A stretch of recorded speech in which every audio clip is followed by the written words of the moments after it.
诸法等性，本具法界中自现圆满，三身有五灵，力藏本来护主，龙清白，七星无垢光尊常护我。为度化一切众生，请大家发无上的菩提心。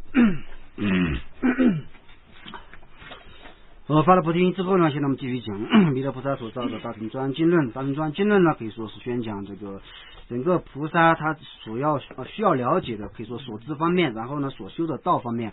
还有呢这些所证的果方面呢，都已经讲得非常清楚了。那么在整个大乘的经典当中呢，它是详尽的宣讲了这个种种菩萨行。但是呢，像这个庄严经论一样，把所有的大乘经典归摄在一起宣讲的呢，那么就是这个经典当中是很少的。在这个论点当中呢，可以说是它有这样一种归摄的作用，还有解释这些难点的作用。所以说我们学完大乘专经论呢，对整个大乘的这个整个大乘经的体系啊，或者它各自的这样一种修法呢，都应该有一个可以说是这个总括的认识。那么有这个总括认识之后呢，再去看其他的这样一种这个经论的时候比较明显。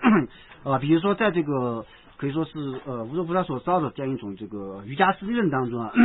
那么瑜伽师论当中很多这样的问题呢，实际上都是在这个庄严经论当中都出现过的。所以如果把庄严经论当中的很多这些问题了解之后呢，再去看瑜伽师论当中的很多问题呢，就能够看懂。否则如果没有掌握这些知识的话，你单独要去学这样一种这个大论呢，就有点困难的。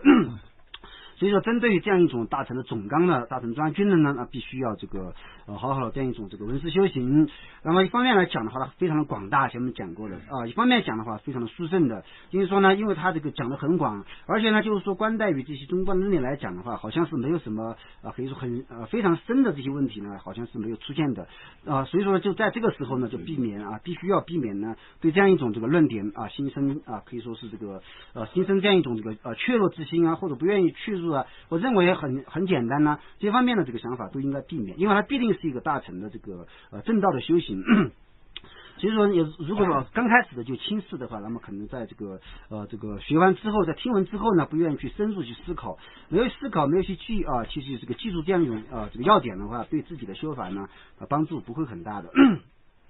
所以说刚开始讲这个庄严经论之前呢，就提醒过我们这中间的时候也在提醒过，像在有些时候呢，都有一种可以说是雷同的感觉或者没办法深入的感觉这方面实际上是自己的心还没有和这个论点相应的缘故。实际上真正要思考的时候呢，方方面面它都是非常的这个广大和甚深的，两个方面都具备的。作为一个菩萨来讲呢，很多地方都需要这个了解。虽然有些这个修法呢，一下子自己没办法使用自己有一种这个如何使用这样一种修法的这样一种疑惑，但是后面在讲这个六种心的时候呢，他还教我们要把这样一种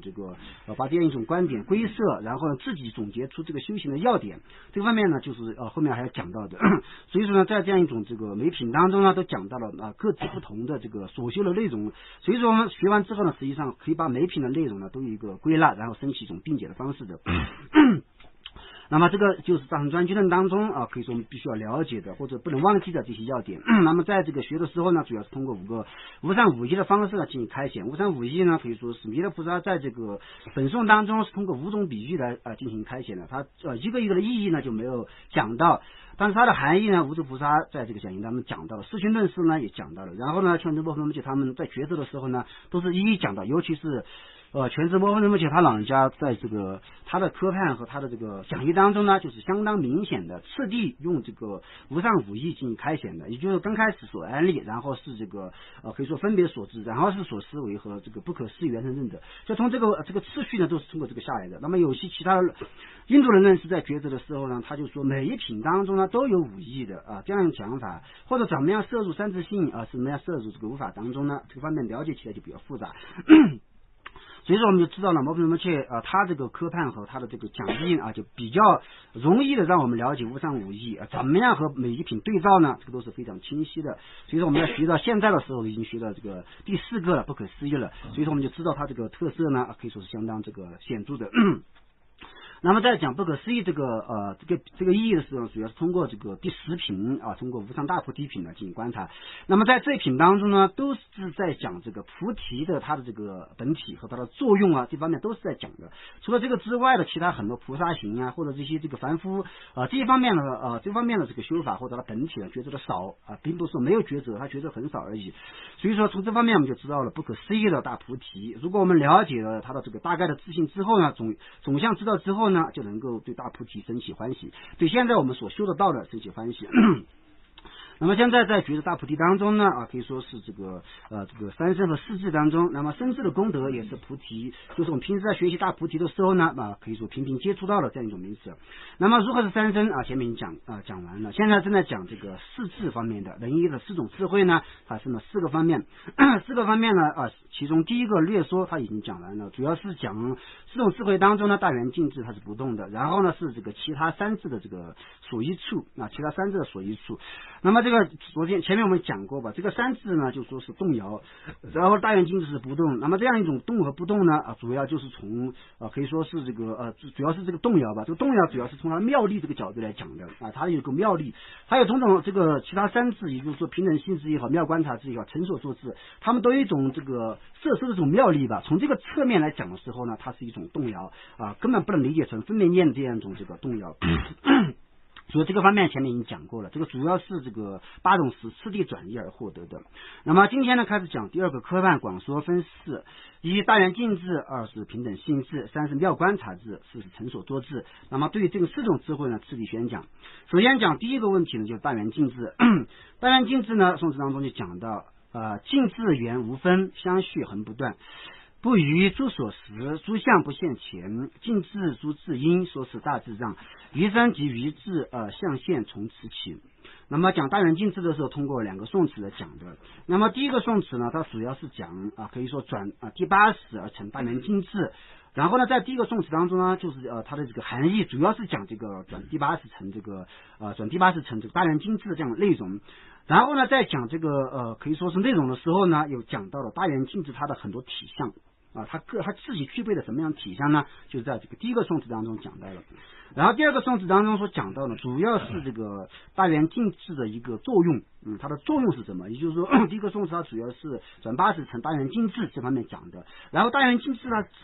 自己所具备的种种的这个本体，它的体相呢，第一个宋词讲。第2个方面呢，主要是讲它的作用。然后呢，还有一个释词什么叫大圆净智？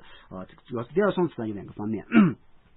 你们按照这个次第的，我们先讲第一个就说是大圆净智如何是通过转第8识而获得，然后它的这个种种的本体。净智这2个字呢，主要是讲这个大圆净智就是在讲这个大圆净智之前的一个总说。那么这个大圆净智具备什么样的体相呢？首先第一个呢就是圆无分。然后这个圆无分呢，按照唐译这个无著菩萨的这个讲义来看的时候呢，他就是说大圆净智呢，它不做分段缘取。无分就是说这个无分呢，就是说没有分段缘取的意思。比如说我们现在的这种识我们现在这种识呢，它是分段缘起分段所缘的。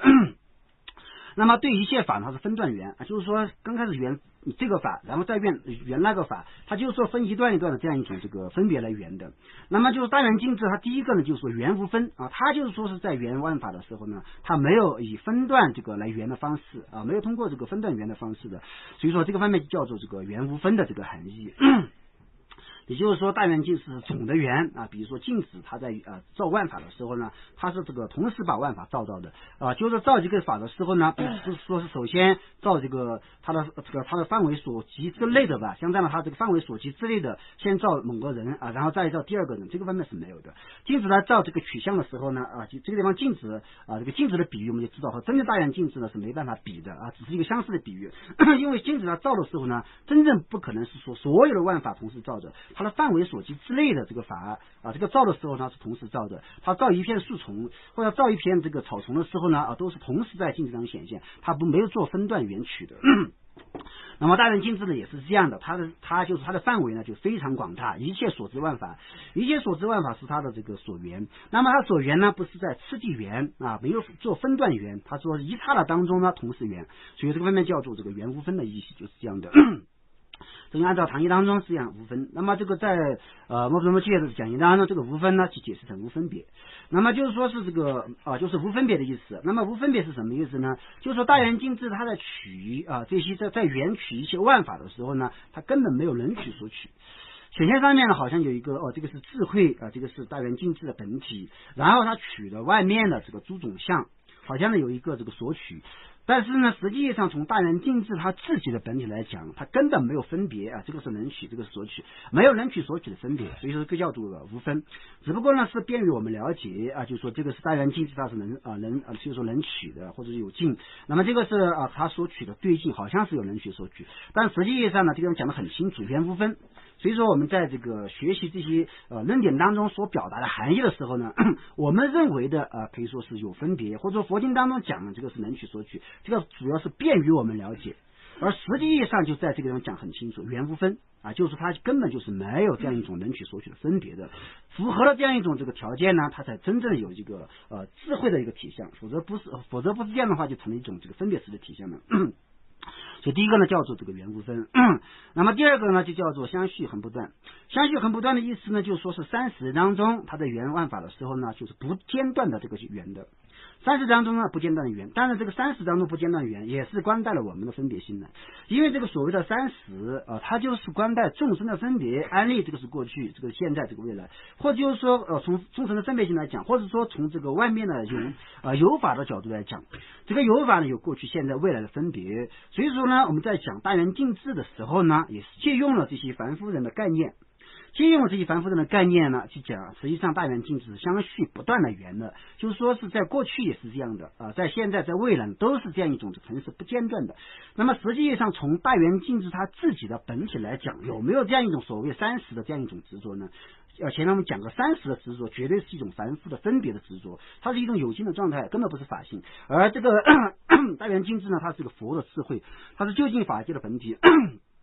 所以说呢，在他自己的本体来讲，或者佛他自己安住在大圆镜智的时候呢，他根本没有想这个是我缘过去缘现在缘未来，这方面就说没有想到。也就是说大圆镜它是任运的就是恒常不断的这个意思。相续恒不断呢，就是说讲经当中讲30，但实际上它就是说恒时不断的可以说发挥它的功用，就叫做相续恒不断。还有一个相续的意思，一个恒呢就是恒长的意思，不间断一直的这样发挥它的作用的。就简别了这些有法这些有为法有生住灭这方面呢，就说是在大圆镜智的本体当中呢，这一切都是没有的，根本没有这些生住灭。如果是有为法的，就有生住灭，就不会有这个实际意义上的有相续又恒长又是相续又是恒长的。那么有些时候呢有相续但不恒长比如说这样一种这个实，这种实呢我们在取某一个法的时候，它有个相续，或者众生它有个相续，但是这种相续它是无常的相续它虽然可以假立一相续，但是这种相续是无常。而这样一种大圆镜智它的相续呢，一方面就说是恒不断有个相续，一方面它是恒长的根本不是这样一种间断性的所以这方面讲到了这个相续恒不断的这方面的含义。然后呢下面讲不于诸所识不于诸所识呢也是第三种特点。第三种特点呢就是说这个不于诸所识。所谓的所识是什么意思呢？所谓的所识就是所知的意思就是所知。那么对一切所知法呢就是不愚昧为什么不愚昧呢？因为它已经断尽了烦恼障和所知障。那么就是说是让我们产生愚昧的这方面就是烦恼障和所知障。那么如果有严重的烦恼障所知障呢，像这样的话就没办法获得解脱。然后呢就是说是如果有像这样细微的这个所知障呢，它没办法获得佛果。而这样一种也就是说呢，不管是你粗大的烦恼障和所知障呢，也是处在一种无明的状态当中，你细微的这个所知障呢还是一种细微的无明的状态当中。所以说呢，如果有烦恼障和所知障，不管是粗的还是细的，它都是一种可以说是这个愚痴的状态都可以一概说是一种愚痴的状态。所以说呢，真正能做到不愚的呢，只是在佛地。就因为这个烦恼障和所知障的种子习气彻底断尽，无意断尽的缘故呢，它才不愚。那么对什么不愚呢？那么就说对这个一切这个所知的万法，所知的万法可以包含在如说有法和尽所有法当中。那么也就是说对这个如说有法的空性方面呢，也是这个不愚的。然后呢就是说对这个尽所有法方面呢，也是不愚或者是不错乱的不错乱方面呢可以了解因此说这个方面讲到了，就是说这个不愚诸所识，对一切所知法呢都没有一个愚昧的。那么这个方面就是一个第三个特色，就是说这个几句所讲的都有各自的特色。第一个是呢像这样的话不分别方面的讲的，然后呢就是说像恒常相续的这个角度来讲的，然后对一切所知法没有愚昧的方面讲的这些都有一个一个的它的这个各自的特性。然后呢第四个特点呢就讲诸相不现前那么这个诸相的相字应该了解就是执着的意思。那么就一切执着呢根本不现前的所有的一切执着不现前。为什么一切执着不现前呢？就是因为它的智慧已经圆满。所以说呢像这样讲的时候呢不像我们在现前某个所知的时候呢，它都会注于某种相都会产生某种执着。所以说呢，连菩萨就十界菩萨的时候呢，他都有非常微细的这个执着因为这个所知障的本体呢，它就是三种执着相嘛。所以说，虽然在十地或者三清一地的时候，好像是初定位无分别智慧是自在的，但是这是观待七地以下呢，它是没有明显的这样一种三人。那实际业上呢，它如果没有达到最究竟的这个法界自信的时候像这样实相现象没有完全成无二的时候呢，它还是有微细的三轮。如果有微细的三轮呢，它还是有某种相子。所以这样一种相就是指相子的意思。那么在大圆镜智的本体当中呢一切相子根本不现前完全一点不现前。为什么不现前？它的因没有了，它的这样一种这个它的能智的这个能智的唯品圆满的缘故，所以说呢这个诸相就根本不现前的。也就是说，我们归纳这个宋词的时候呢，从四个侧面，一个是圆无分，或者唐译来讲就是无分就是说是这个不分段这个圆曲的这样的无分段圆曲的方面讲的。在这个专业来讲就是没有分别，然后呢就相续不间断的就是说是恒常的这个意思。然后不于诸所识呢，对一切所知法呢都是这个没有愚昧的。然后呢正在现前在缘起诸法的时候，根本没有种种的相子没有诸种相子，所以说有这样一种这个四种含义。这个就讲到了这个转第八识而成这个大圆镜智的这样体系，或者大圆镜智它自己所具备的体相是怎么样呢？我们就按照这个宋词当中所提到的意义呢，应该要了解。所以以前我们在学的时候呢，对这大圆镜智呢大概知道这个是一个佛字，但是它具备什么样的体相呢？就在这个宋词当中呢，从四个侧面呢讲得很清楚的。然后下面再讲这个第二个宋词，就是讲大圆镜智它的作用。它的作用呢，就是讲镜智诸智因，说是大智障余生及于智象现从此起。它的作用就是作为其他三智现前之因所以说呢，镜智头两个字呢也是讲这个略说吧，它总说它这个名字就大圆镜智呢是诸智因诸智因呢就是其他三种智慧的来源。其他三种智慧的根本的依处，这个就是这个地方所讲的这个因的意思。所以说呢，这个可以说镜智诸智因，也就是说呢，它不是一种这个可以说不是一种人生所生的一种关系吧不是一种人生所生的关系。所以这方面的因呢，不能理解成人生的因和所生的果这方面的这样一种含义的。实际上它就是一个依止处的意思它就是一种依止处。那么就是说，其他三种智慧呢是依靠这样一种大圆镜智而这个现前的，在它当中呢是现前其他法的。所以这方面和人生所生不一样。如果是人生所生呢，肯定是一种有为法的体性。人生和所生肯定是有为法，但是这样一种这个大圆镜智以及其他三种智呢，都不是一种有为法的体相。所以说这个因不能理解成人生所生因，那么可以说是一个依止处的意思。那么这个可以说镜智诸智因说是大智障呢，像这样的话就是说大智障就好像大宝藏一样。那么就是说大宝藏呢，就是这个大宝藏讲义当中讲这个大海就是这个大宝藏。为什么大海是大宝藏呢？因为很多的珠宝都是从大海当中现前的缘故，所以说呢比喻当中讲大宝藏。那么这个大圆镜智呢，它是大智障，那么就是说是这个它是一个智慧的宝藏。那么其他的智慧从大圆镜当中显现的，其他智慧从大圆镜智当中显现，大圆镜智他们一直说，所以说从这方面讲的时候呢它就是一种这个大智障就是一种大智障。所以说呢这个宝藏呢，它也不是说它也不是说一个人生所生，大智障它也是一种人因所依的关系吧就是说有人因所依它的来源不一定是人生因。所以说这方面讲的时候呢，大智障和这个大宝藏和大智障呢二者之间是有这样相同之处的。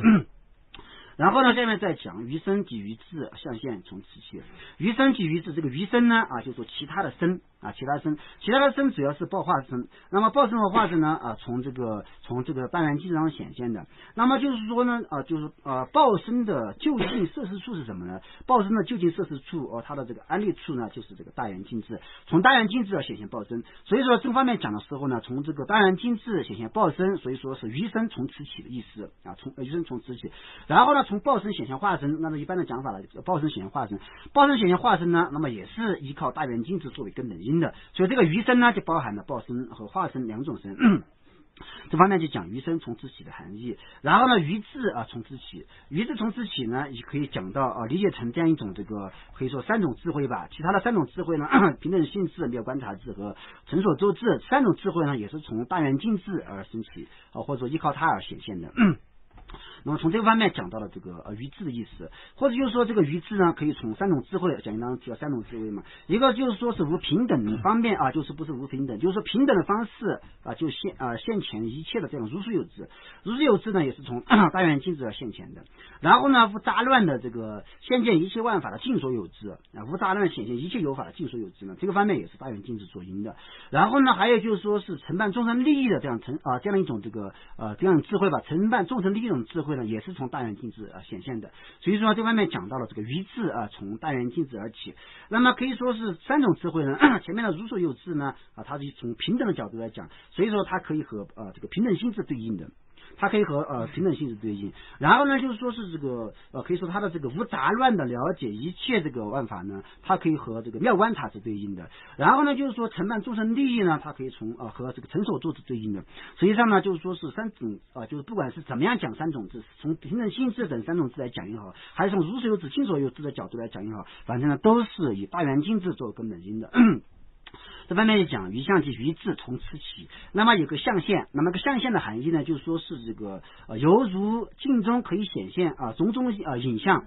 镜中可以显现种种影像，那么影像呢就是以这个清净的镜面作为一指处的就像这个一样。所以说在大圆镜智的这个镜面当中呢可以显现色身报身的影像，可以显现其他三智的这个智慧的影像。所以说呢，不管是这个身的影像还是这个智慧的影像，都是从大圆镜智而现起的。所以这个方面讲到象限从此起，也就是说呢，在讲它的作用的同时呢，间接讲到了它的事实间接讲到它的事实。其实说这个事实什么叫大圆镜智？什么叫大圆镜智呢？前面我们讲的就好像这个镜子一样，镜子呢它是显现其他这个色相的因，所以说呢这个大圆镜智呢，在大圆镜智的本体当中呢，可以显现这个报身和化身的影像，可以显现这个其余三智的影像。所以说从这个方面讲的就叫做这个大圆镜智的含义也是有一种事实的意思在里面的。因为说归纳讲这样一种大圆镜智呢，它就是一种可以说一种这个无有分别的、无有群作的、无有分别、无有情作，而且是统摄一切的这样一种这个智慧的本体。那么这个以上讲完了大圆镜智那么下面我们再讲第二个科范呢，讲平等性智。平等性智呢也通过两种开显的，众生平等智，修尽证菩提，不住于涅槃，以无究竟故，大慈于大悲，十二恒无绝，众生若有信，佛像即现前。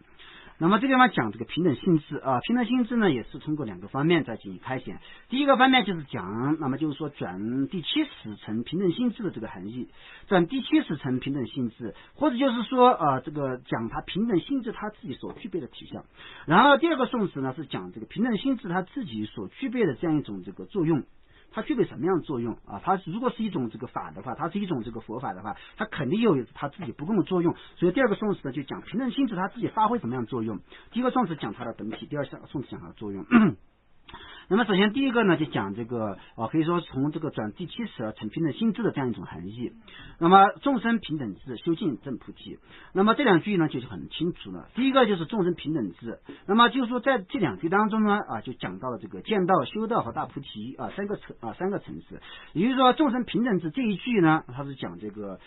初地的时候。那么这个修尽证菩提当中的修字呢就是讲修道，尽呢就是指这个他的修道全部清净之后证悟菩提的这样过程。所以说在这个两句当中呢包含了三层含义。那么次第给你宣讲。那么众生平等是讲见道的时候见道的时候呢就是说证悟法界，证悟法界的当下呢他就了解一切众生悉皆平等，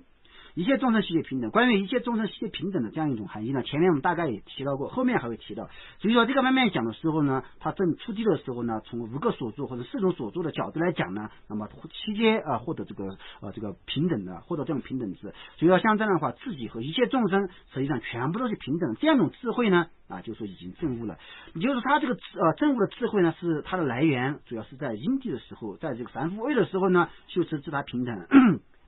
就是知道平等。所以说呢，通过这个因在出地的时候呢现见这个众生平等的智慧，现前的众生平等的智慧吧，这个方面讲。然后这个修呢主要是指修道修道的时候呢，主要是从二谛到十谛之间，二谛到十谛之间呢，就是缘见到的时候所获得的这种平等智慧，以他作为所缘，然后速速串习以他作为所缘，速速串习。所以说我们就以前我们讲过吧，实际上菩萨修道的时候，他所修持的法，除了见到所现见的法性之外，没有什么其他所修的了。他见到了法界，然后呢修道的时候速速串习叫做修持，所以说呢所谓的修道呢就是这样一种含义。那么就是在修道的过程当中呢，不断增上这个所缘的智慧，不断亲近这样垢染不断亲近垢染，这就是修道的含义。然后有一个这个净净也是证菩提，一旦这样一种平等性质彻底清净的时候呢，他就证入大菩提果。一旦清净的时候就证入大菩提果。所以说这个方面的含义就是说是这个既然有个净字呢，那就是间接说明在菩萨地的时候，不管见到修道，他还没有彻底清净的确实我们也知道呢，如果观待大菩提的这样平等性质来讲，十地菩萨或者是个一地菩萨的这样一种这个平等性质呢，确实还是不清净的。因为就一地菩萨他虽然现证这个众生平等智，但是毕竟具生烦恼上所知上没断尽的。然后三界净地的时候呢，虽然具生烦恼上断尽，但是这个微细的所知上没断尽的。所以说如果从这个侧面来讲呢，还没有办法安立究竟清净，还可以安立有各位。所以说在观待佛地来讲呢，肯定就说是这个不清净的。就是说这个地方讲净正菩提呢，就是讲大菩提的时候呢，平等性质彻底清净了。那么关于这个问题呢，前段时间我们在讲这个平等性质的时候大概也讲过吧。因为就是在这个见道的时候它是见主要是通过见的方式来安立的见道主要是见。所以说呢，像这样他们不同的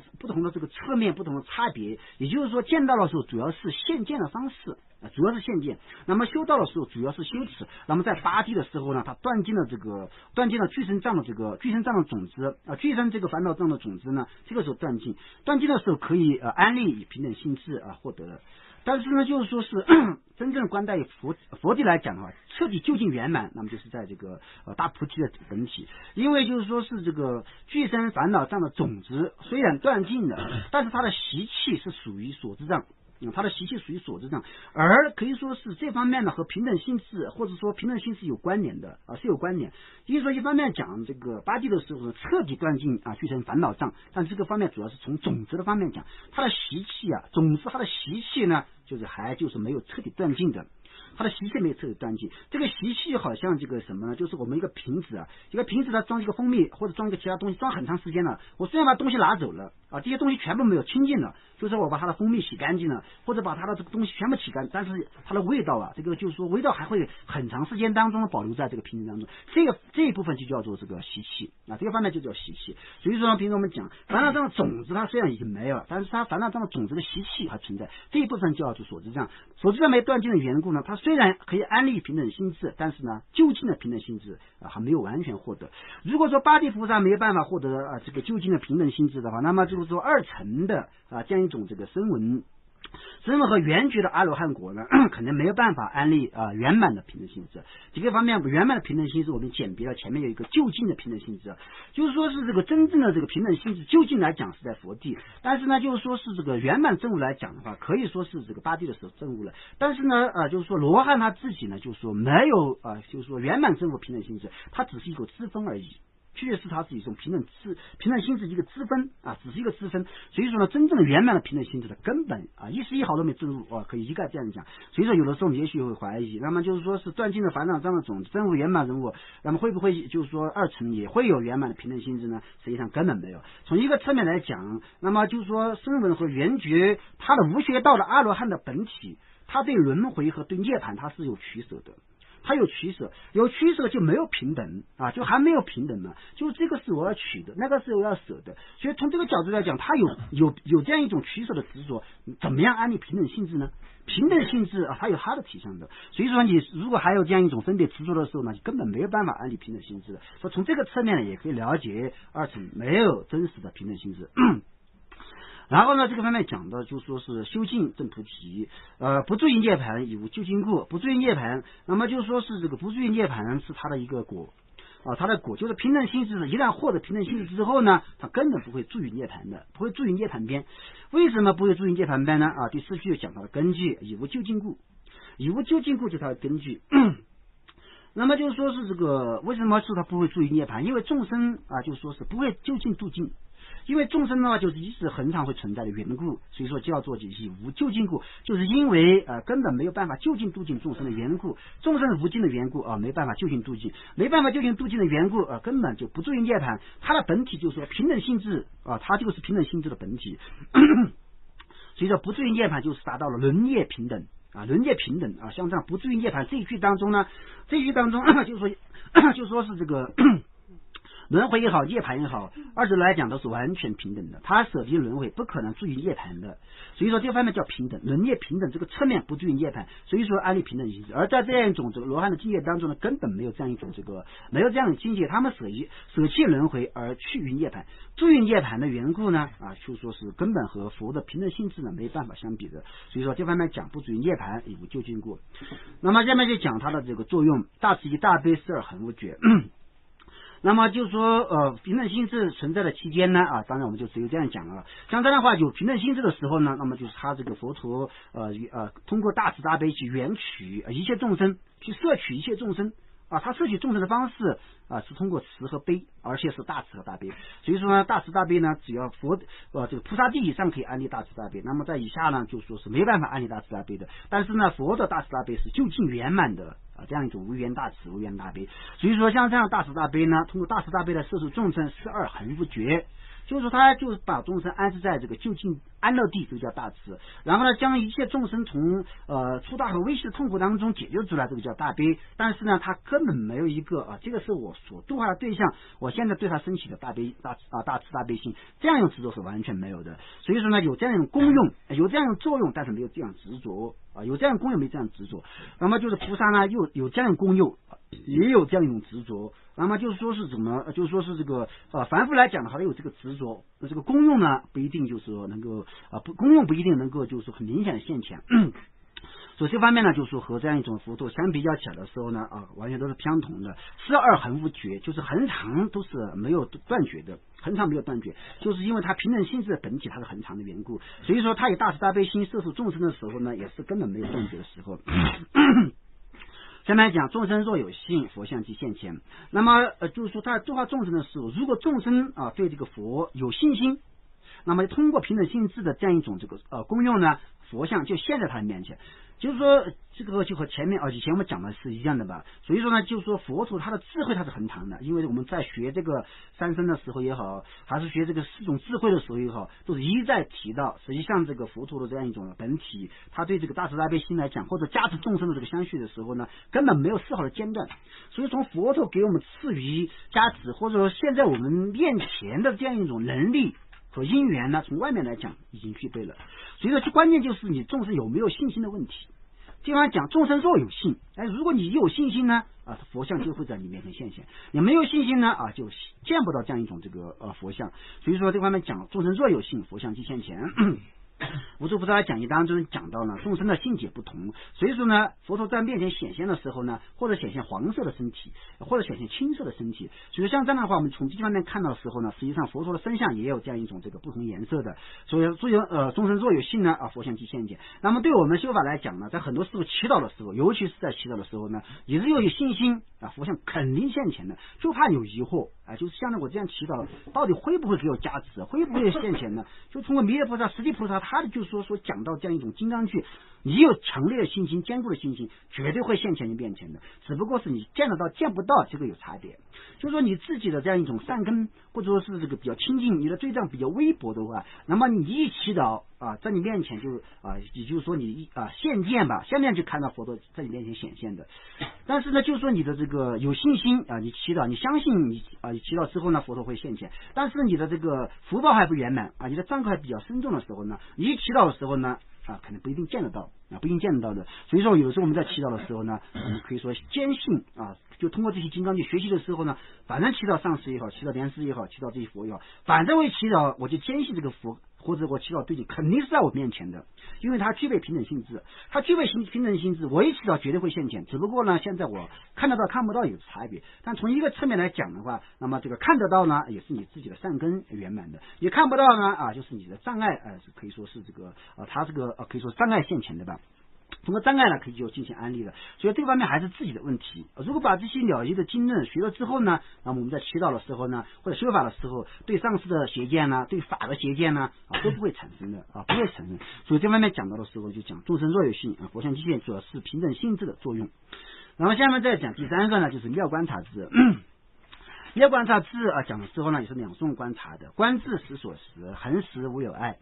此志如大藏，总持三昧一，恒在大众中，种种皆示现，能断诸以往，与大法语故。那么第一个宋词呢，主要是讲转第六识转第六意识，不管是有分别无分别，反正呢只要是第六意识所设的话，全部转移成妙观察智都转移成妙观察智这个方面。然后呢，就是说妙观察智它自己的这样一种体相。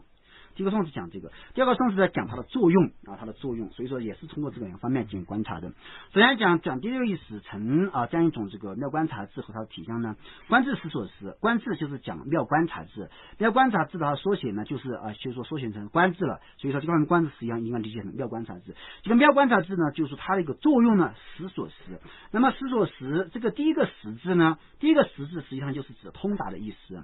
第一个识就是指通达，第二个所识呢就是所知就是所知的意思。所以说这一段话这句话连起来讲，就是说妙观察智它通达一切所知法。那么通达一切所知法是通过什么样的方式通达的呢？那么就是通过就是说通达一切所知的志向和共相，通过通达一切万法的志向和共相来安立的。那么一切万法的志向是怎么样的呢？一切万法的志向，比如说水火，它都有它各自不共的志向。那么就是说是一切万法的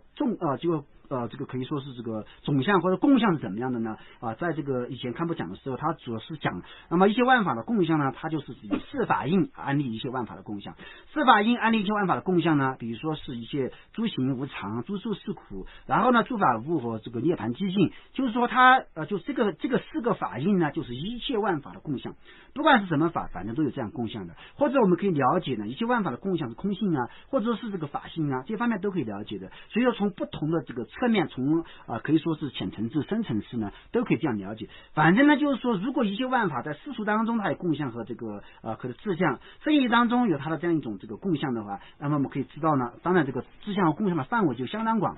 看不讲的时候一个方面在讲的，所以说我们就知道实际上很多法就是说妙观察智它是一种佛智，它这种佛智的话，当然对一切万法，不管是哪个层次的这样一种这个志向，哪个层次的共相，不管是从世俗当中还是圣义当中，反正是一切万法的志向共相无于通达。没有一个就说是不通达的。这方面通达呢，我们就可以知道是完全彻底这个了解的意思，和平时我们讲通达的一个经论通达一切的含义，这种通达分别念去通达呢，完全不一样的。虽然有通达一切所知的这样一个句子，但是完全不像分别念去通达的，它完全是智慧不可思议的方式来通达的。所以这方面观智实所识，就是因为有这个前提，所以说后面它的起功用的时候呢，才可以这个普断诸以往，就是一切以往可以通达。因为为什么这样讲呢？因为它妙观察智对所有一切万法的自相共相全部都通达了。所以说他在讲的时候，断疑惑的时候呢，反正你的众生的疑惑哪个方面给我提问题，都可以全部给你断除的。所以妙观察智它就有这么殊胜的一个妙用的。但有些地方讲妙观察智的时候呢，它是借用这样的名词因为实际意义上真正妙观察智它必须是第六意识转移。但有的时候我们说在凡夫的时候具体妙观察智这个只不过是一种这个可以说通过这样一种殊胜的理证或者校正对万法进行观察而已，这个完全是一种这个把果的名字安立在因上面，实际上它体相是没有完全具备的。但有的时候说妙观察智在凡夫的时候，在学法的时候需要引用这个方面不是指它就近的妙观察智的体相的，它是借用它的名词来宣讲，或者它的这个因方面来进行宣讲的。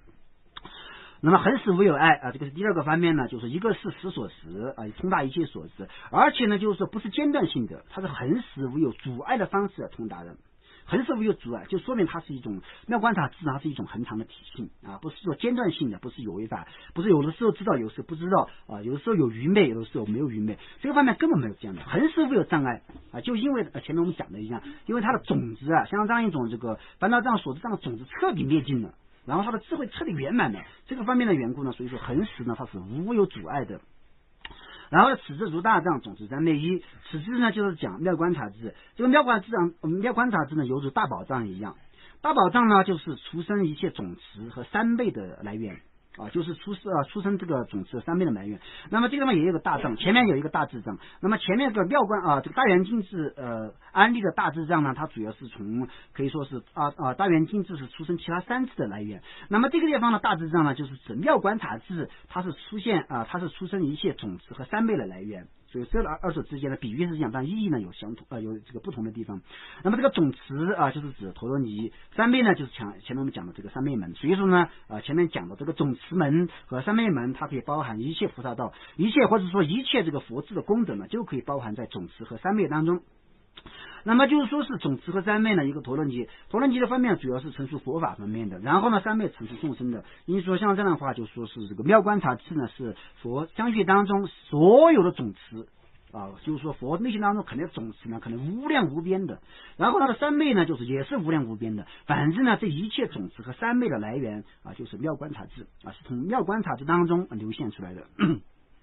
这里面讲到它的这个本体，然后下面讲它的作用呢，恒在大众中，种种皆示现能断诸以往与大法语故。那么这两个方面呢分两层两层含义。就第一层当中呢，就是在大众当中可以示现这样一种这个外面的圆满就刹土圆满。第二个方面呢，就是在这个大众当中示现这样一种这个可以说法财圆满就是说法断疑方面的，就两个侧面。所以第一个的恒在大众中，大众呢就是说是可以说是这个佛陀所度化的这样一种种种的这个众生吧，这个方面叫大众四众弟子可以包含的，或就是说从这样一种这个菩萨，然后呢这些这个梵天帝释，还有这些可以说一些世间的二乘，这方面呢反正呢都是包含都包含。只不过有的地方在侧面讲妙观察智的时候呢，它包含在这个报身当中，如果是那个侧面的话，肯定这个大众大菩萨众了。但有的时候呢，我们说化身佛他在度化众生的时候具不具备妙观察是肯定具备的。如果从这个侧面来讲的时候呢，这个大众就可以做广义的大众解了，就可以从四众弟子这个侧面解释了。所以说像这样的话，就是说恒在大众中种种皆示现。种种皆示现的意思就是说，第一个呢，它就是示现这样一种这个刹土圆满。大众当中实现刹土圆满，佛陀的刹土呢就是恒是清净圆满的。所以说像这样的话，实现这样一种黄金为地或者实现这样一种七宝行书八功德水实现这样一种种种刹土的这个清净圆满实现这个无量殿呢都可以实现的，因为它是自在的它是自在的。就通过这样一种妙观察智它自己的作用呢，就可以种种皆实现无量清净广大的这个圆满刹土。这个方面就从实现外财方面的这样一种这个功德。然后第二个方面呢，实现这个法财方面的实现法财，就是说给众生宣讲佛法，那么能断诸以往与大法语故。那么就是说它从哪个方面体现它的作用呢？就是从这个断除众生以往可以说普降大法语，就从这个方面呢进行观察的。就前面我们讲过的，就是说是在讲它的本体的时候呢，观自思所时，它已经通达了一切万法的共相和自相。所以说他在讲这个，他在给众生传法的时候呢，他就能够断除一切以往诸以往就是一切各种各样的以往。不是说现在这个凡夫的这些阿舍利，有些以往能够断除，有些以往没有办法断除。在真正实现佛果的这个时候呢，所有的一切以往没有反正你说你认为你很深的以往，或者你认为很复杂的，你认为怎么样的，反正统统可以断掉的。这方面就是因为通达一切所知的缘故能断诸以往与大法语故能够就是给众生呢普降大乘法语。所以从这方面也讲到了这个妙观察智它自己的这样一种这个殊胜的这个作用这方面有殊胜的作用。所以像这样讲到这大菩提的本体就是说我们有时候讲的时候一方面就对这些智慧的了解了，然后对这个上师对这样一种这个佛的功德或者对密宗当中所讲的这些相续当中具备的功德呢都有一个了解。那么它的因是什么，后面还要讲的。所以说他一方面讲了它的果，一方面就教导我们要现前有这个四种智慧，你不要心识了因吗下面还要讲它的因了。所以说想慢慢一步一步抉择。那么下面讲第四个呢，就是讲成所作智。成所作智呢不一样，和前面不一样的地方，它只用一个宋词来进行观察的。一个宋词进行观察呢，就宋词上讲到世智与诸界种种化世起，无量不思议为利众生为利群生故这个一个宋词就慢慢就跟你开显的。那么这个地方讲的这个可以说是它转前五十呢就成了这个成所作智。成所作智呢就是这个在宋词当中就是讲世智这个世智就是成所作智它是一种这个可以说是翻译的时候呢，有些地方翻译成成所作，有些地方讲这个做事智它这个直接在无著菩萨的讲义唐译当中，他就直接讲做事智做事情的这个做事智，我们就成所作，实际上是一个意思他在这个宋词当中缩写的时候，他就缩写成世智了。所以这个方面我世智呢，我们应该知道这个就是指成所作智。那么成所作智呢，于诸界种种画事起，那么地方讲了好几个特色。第一个方面呢，可以说是这个诸界不思议，种种画事起不思议，无量不思议。那么也就是说这个方面呢，第三句当中的不思议呢，它可以从三个层面，三个这个可以说这个侧面进行宣讲的。第一个诸界不思议呢，就是说是成受作智他自己在实现这个化身事业的时候通过成受作智实现化身事业，在实现化身事业的时候呢，他的化身呢便于一切处，所以说这方面讲诸界不思议，那么就不是我们凡夫人想到的，像这样某个世界或者尽我们的分别念，我想有无数的世界，到底多到什么程度呢？我就不知道。所以这个方面实际上的话，就是这个诸界的佛说他这个只要有众生的地方，他就会实现这样一种通过成受作智呢，就实现这样一种这个化身。所以说这个方面讲诸界不思议，那么就是说不是一个刹土，乃至于这个无量无边的刹土当中呢，都是这样实现的。这个方面叫诸界不思议的含义。然后种种化事起不思议，那么种种化事起呢，就前面我们大概提到过吧。像这样佛陀在化现的时候呢，它不是一种化身不是单一的一种化身像这样的话就无量无边的化身无量无边的化身，有这个通过佛像呢度化的就实现佛像，菩萨度像就度化的就实现菩萨像，然后如果二乘度化通过显示二乘像，如果通过外道的方式能够度化就实现外道的像，或者乃至于这样一种唐僧像都是这样这种视现，乃至于我们就是说在地狱当中这些方面呢，这些这个地狱当中的狱卒或者这样一种中阴界的法文实际上呢都是佛陀的化界，每个地方呢都有这个度化众生的佛都有度化众生的佛的化身存在的。所以说呢，这样一种种种化事而升起的话是不可思议的，所以我们就根本想不到。所以从这方面我们就知道了我们身边谁是佛，哪个是佛，像这样的话根本不知道的，因为它是种种化事起的缘故。这方面是一般的凡夫不可思议的，我们不能直言出某个人的头上有光圈，或者说他就说怎么样他就是佛呢，根本不能这样去想的。所以说有可能实现一个一般的人，有可能实现是一个可以说是很下列的人，但不管怎么样呢，都有可能是佛的化身的。然后下面讲呢无量不思议，那么就是从数量的侧面来讲，从数量这个角度来讲，也就是说前面的种种化事起它是从它的种类就是说种种化事起从种类来讲的，它有很多很多种类。那么这个无量呢是从它的数量从它的数量，也有可能一个种类它都可以无量的化身一个种类，比如说一个佛的化身呢，它可以有无量无边的；一个菩萨就是说从菩萨这一个种类来讲，它也可以无量无边的菩萨。所以说像这样的话，它不一样的地方，第一个诸界呢，它是从地方，然后种种化事起它是种类，无量呢是从数量。所以像这样的话，无量不思议就没办法思维了。到底有多少呢？我们就说没办法思维。这方面只有从这个方面对我们讲了，所以这个方面也没有具体给我们说一个数字。没有说过数字，因为它是佛的化身的缘故。以前我们在学入中论的时候，十地菩萨、八九十三千亿地的菩萨都没有办法用数量都开始用微尘来计数了。所以说何况是说十地菩萨的功德和佛的功德有如牛踢水和一个大海水这么大的这个比较数，所以说佛的化身也可以思议吗？绝对是没办法想的了。所以像这样讲的数量是不可以思议的。那么怎么样呢？为利全身故，完全就是为了度化众生因为他内心当中的大慈大悲不绝，然后呢他自己的这个他的这个能力不绝的缘故呢，所以说为了度化众生呢，就实现种种不可思议的这样一种这个化身的度化众生。所以这方面我们就讲到了这个成所作智成所作智呢，从一个宋词进行开显的。所以这个以上呢就是就说是仁义的四种智慧呢，通过这个宋词通过这样7个宋词呢，就是可以说做了开显。很多地方呢就是说引用这个方面讲的，而且就是说大概的这个精要这个4种智慧的精要呢，就是在这个7个宋词当中呢，都已经完全讲到了。所以我们对这方面呢升级定解。下面还要继续讲这样一种艺术音或者这个人静音这方面就对我们就现在呢都能够使用得上的。那么今天讲到这个地方。